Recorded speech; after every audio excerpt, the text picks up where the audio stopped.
Дәл қазір инсульт алған адамның бет әлпеті тура осылай көрінеді. Бүгінгі видео инсульт жайлы болмақ. Видеоны толықтай көріп, сіздер мына сұрақтарға жауап ала аласыздар. Не себепті инсульттан көптеген адамдар қайтыс болады? Инсульттің белгілерін анализсіз, МРТ жасамай қалай білуге болады? Не себепті инсульт тіпті жас балаларда да кездеседі? Не үшін инсульт кезінде мидың оң жақ бөлігі зақымдалатын болса, адамның сол жақ бөлігі жұмыс істемей қалады?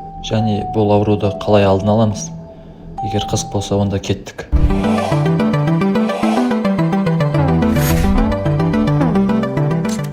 Әрбір 2 секунд ішінде адамдар инсульт алып жатады.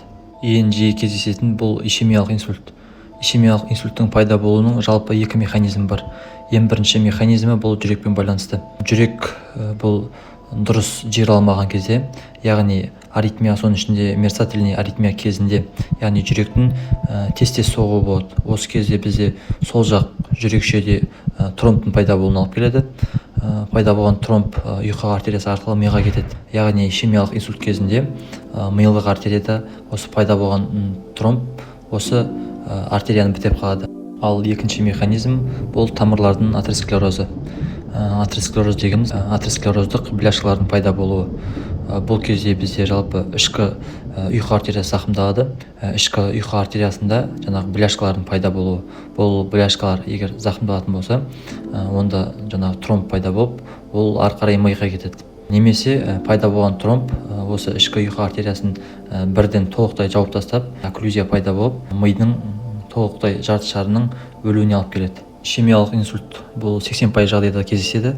Бұның пайда болуы біртіндеп жүреді. Түнгі ұйқы кезінде де пациенттерде инсульт пайда болуы мүмкін. Ишемиялық инсульт кезінде біз удар концепциясын қолданамыз. Яғни у дегеніміз бұл улыбка, пациент бір жақ аузымен күле алмай қалуы. Д дегеніміз бұл движение, яғни қозғалыс, бір жақтық аяқты немесе қолды қозғалта алмай қалуы.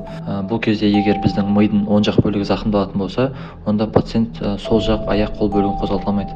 Бұл қалай пайда болады? Яғни біздің қозғалтқыш талыстарымыз мидың сопақша бөлігіне келген кезде қиылысады. Сондықтан біздің аяқ қолдарымызды қарама қарсы жарты шарлар басқарады. Келесі бізде А, бұл артикуляция. Яғни сөйлеу зонасында бізде брока, верника деген зоналар бар. Осы зоналар зақымдалып, пациентте сөйлеудің қиындауы пайда болады. Р дегеніміз решение, яғни бірден шешім шығарып, пациентті жедел жәрдеммен ауруханаға алып келу керек. Біздің миымызда болевой рецепторлар жоқ, яғни ишемиялық инсульт кезінде пациентте ауырсынулар пайда болмауы мүмкін. Ал геморрагиялық инсульт кезінде бізде айқын ауырсынулар пайда болады. Геморрагиялық инсульт қайдан пайда болады? Оны қазір талдаймыз. Геморрагиялық инсульт дегеніміз не? Яғни бас миында гематома, қан құйылулардың пайда болуы. Суретте көріп тұрғанымыздай, біздің мына мида, яғни подкорковый ядра бар. Осы подкорковый ядрада өткізгіш жолдар шығады. Яғни біздің миымыздан аяқ қолымызға дейін өткізгіш жолдар. Осында бізде жаңағы майда артериялар аяқталады. Өкінішке орай осы артериялар өте жұқа. Осы геморрагиялық инсульт кезінде осы артериялар жарылып, осында гематома пайда болады. Бұл гематома артериялық қан қысымының жоғарылауы есебінен болады. Бір ауыз сөзбен айтатын болсақ, геморрагиялық инсульт дегеніміз бұл артериялық қан қысымының жоғарылауы есебінен бас миында қанның, яғни гематоманың пайда болуы. Неге именно осы тамырлар жарылады? Артериялық қан қысымы жоғары болмаған жағдайда да бұл тамырлар жарылады. Себебі ұзақ уақыт бойы артериялық қан қысымының жоғары болуы бұл осы тамырларда өзгерістерге алып келеді. Яғни тамырлардан қабырғасының жұқаруы есебінен тамырдың жарылуы көрініс береді. Қалай КТ, МРТ қолданбай-ақ инсультты анықтауға болады? Ол үшін бізге окулист керек. Яғни арнайы аспап офтальмоскоп арқылы біз көздің сетчаткасындағы мидың дәл орталығындағы қан тамырлардың жағдайларын көре аламыз. Егер осындай картинка көрінетін болса, онда бұл адамда демек гипертония деген сөз. Сонымен бөлек біз атеросклерозды, қант диабетті және де басқа да көптеген ауруларды анықтай аламыз. Не себепті тек қарттарда емес, сонымен бірге жасөспірім балаларда да инсульт кездеседі?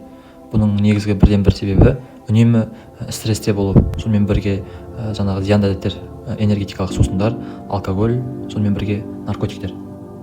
Бұл 30 мл сұйықтық.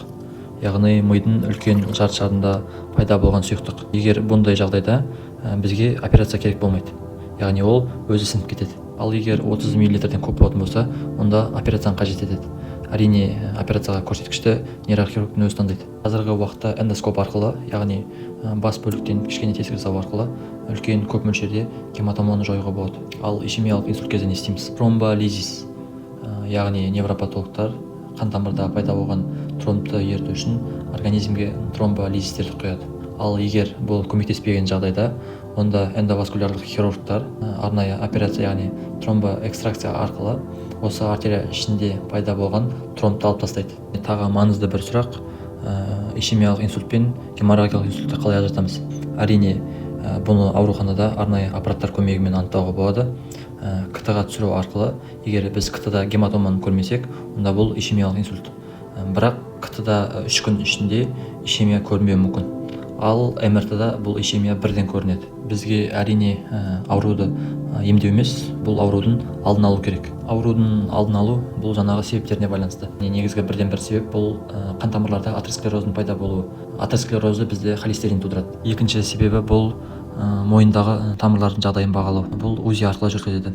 Мұнда біз бляшкалардың бар ма, және де егер бар болатын болса, олардың қандай мөлшерде екенін анықтауға болады. 30%-ға дейін осы жаңа қан тамырда кездесуі соның өзі тромбтардың пайда болуына алып келуі мүмкін.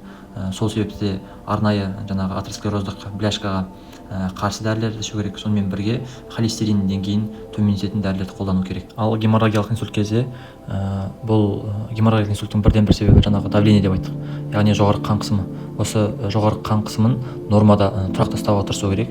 Себебі қан қысымының көбінде жоғары болуы бұл тамырлардың қабырғасының өзгеруіне алып келеді. Әрине осы айтылған ұстанымдарды ескеріп дұрыс қолданатын болсақ, онда барлық аурудың алдын алуға болады. Егер де осында айтылған видео пайдалы болатын болса, онда достарыңызбен бөлісіп кетіп каналға тіркеліп кетсеңіздер.